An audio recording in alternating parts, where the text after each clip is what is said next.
Hi everyone, it's Joyce from Pwuffy and welcome back to my channel. Today I'll be showing you guys how I make a Pusheen animal switch shaker. And I know I've made these tutorials before on my Instagram and my TikTok, but those videos are about 10 to 1 minute long and I don't think that's enough time to explain to you every single detail that comes when I make these shakers. As always, I'll be linking all my materials that I'm using in the description below. You can find replacements for some of these tools at home. For example, you can replace a needle tool with an actual needle for sewing, or you can use a toothbrush to texture instead of... Honestly, I use a toothbrush for texturing, so we're on the same page here. You just cut up a toothbrush, take the tip, and keep it with you for crafting. So I'm so excited to show you guys how I make this shaker, and let's get started.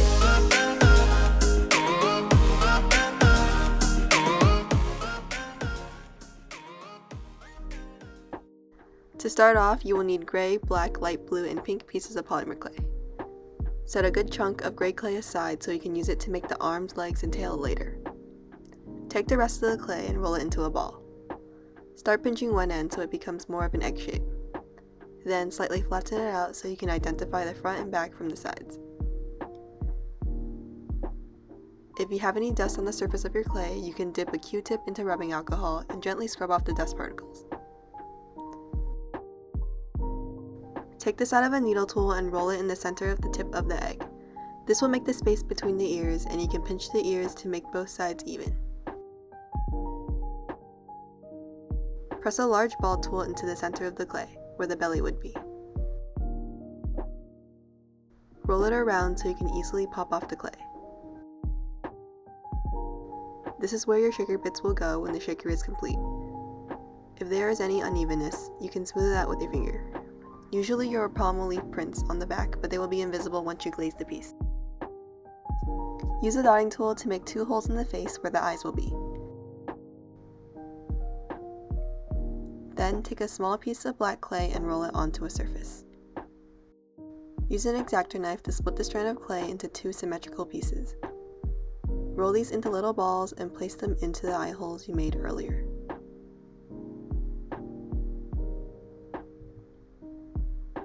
For the mouth, roll the strand further into a thin line and cut off a piece with your knife. Slightly curve the piece into a U shape and place this between the eyes. You will need 2 to complete the mouth.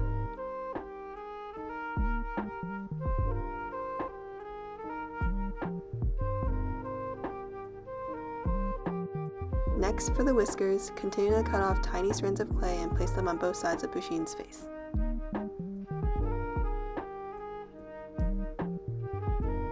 For the lines on the top of the head, cut off pieces about 2 times longer than the whiskers and space them out evenly.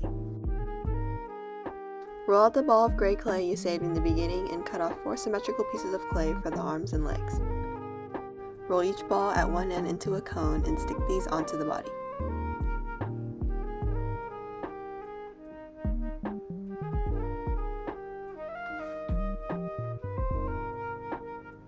Mix black and gray clay into a dark gray color. We will use this for the black lines and the tail. Flip over Pusheen and use alcohol to clean off the dust. Roll out 2 medium-sized balls of dark clay and press them on the back of Pusheen.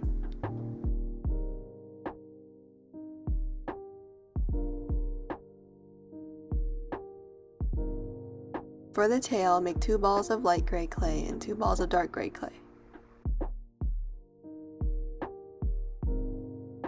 Press each on top of each other in this pattern and roll it out to combine the colors.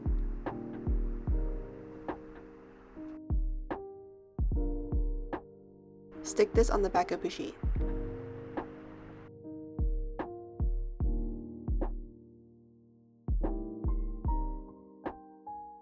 Then screw on an eye pin and place this part aside. Moving on to the shaker fillings. You will need pink and blue clay. Roll out 1 piece at a time and fold it over the center of each piece. Flatten it out and pinch at the end.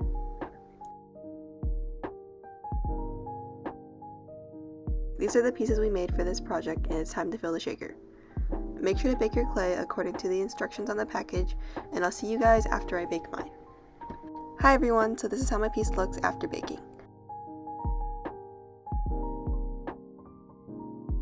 The first thing I do after baking, besides letting it cool down, is to unscrew the eye pin and then super glue it back on. This way the charm will not fall off. Then, in case you guys still have dust on the surface of the shaker after baking, you can use an X-Acto knife to scrape off the dust. Use a dry paintbrush to brush off the white powder. Take a piece of transparent film and use an erasable marker to roughly trace the outline of the shaker onto the film. Use scissors to cut out this piece. Since my marker is wet erase, I can easily rub off the ink using a damp paper towel. Now it's time to fill your shaker. In addition to the hearts we made earlier, I also put in some micro beads and hollow glitter. Outline your shaker with UV resin. I will be linking the fast curing resin I'm currently using as well as a more affordable resin. Use a pipette to fill your shaker with baby oil and place the transparent film on top.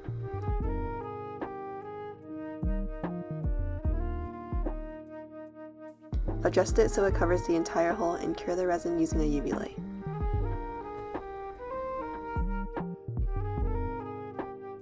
As you can see, there are some leaks coming out from one edge of the shaker, so what I do is gently wipe it off with a paper towel and outline the entire edge of the film with UV resin once more. Press on the film to check for any more leaks and you can repeat the same process if so. Your shaker should be functional by now and all we have to do is glaze the entire piece. Take a slightly bigger brush to apply a thick layer of UV resin over the entire charm. I usually have to glaze twice in order to achieve a very smooth finish, but one layer is good enough as well. When curing the entire piece, make sure to rotate the charm so that UV resin doesn't clump up in one area. If that does happen, you can sand down the resin and re-glaze. And here is the finished charm.